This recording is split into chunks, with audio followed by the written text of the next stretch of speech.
Hey guys, John from Jiu Jitsu. Now, an often forgotten part of Jiu Jitsu and of your body as a whole is your feet. Now, your feet are a very, very intricate structure, okay? There's like many little small bones that form this whole structure that is your foot. Now, a lot of the times, you don't really think about your feet. Your feet are often in shoes, okay? Whether they're at work, you're in your boots or your work shoes. You go home, you put on your slippers, you go out for a run, you wear your running shoes. Very rarely we get a chance to play with things barefoot. That's why we're actually really lucky as jiu-jitsu practitioners. We always get to play with being barefoot. Now, in saying that, there's a lot of things that you can do to improve this as well.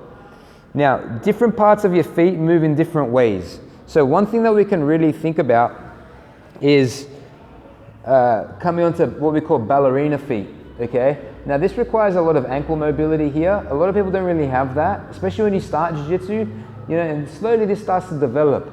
But what you're doing now is, if you notice that your toenails are on the ground, and you're going to bring your hips down towards your heels. Now from here, you can really adjust how much weight you put down on them relative to how much you come up. But eventually find a comfortable range, okay, and just start to roll over your feet.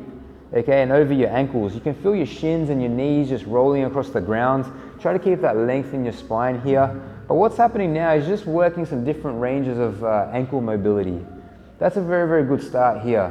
The next part of foot mobility, and this is one that Professor Pedro Sauer is just absolutely phenomenal at. It's when you come onto active toes, okay? Active toes implies that the toe pads, okay, which are these parts here, are pressed into the ground, and your toes are getting a nice good stretch here.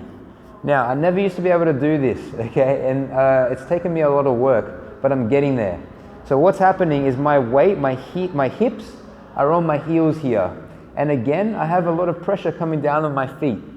Now, one thing to think about here is not to center all of the weight on the big toes, okay? Really spread the love, develop the capacity to put pressure on all 5 of your toes on the right side and all 5 of your toes on the left side.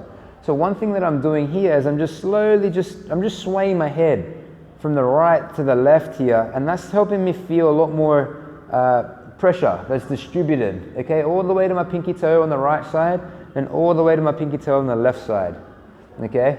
Couple things, so ballerina toes, okay, active feet here. The next part of this, guys, one thing that I wanted to show you guys is just some more of this ankle mobility and foot mobility. So what a really nice exercise that we play with is when I bring my big toe to the mat. Now from here, what's going to happen is I'm going to start to drop all the knuckles of my toes against the mat, and I'm going to make some circles with my ankles. Okay, so your ankles are making circles over your big toe. Okay, and you're really just feeling all the pressure coming over. When I say pressure, I don't mean pain, okay? Just enough weight on your toes that it feels not uncomfortable, okay, but it feels like you're giving it a bit of a stretch.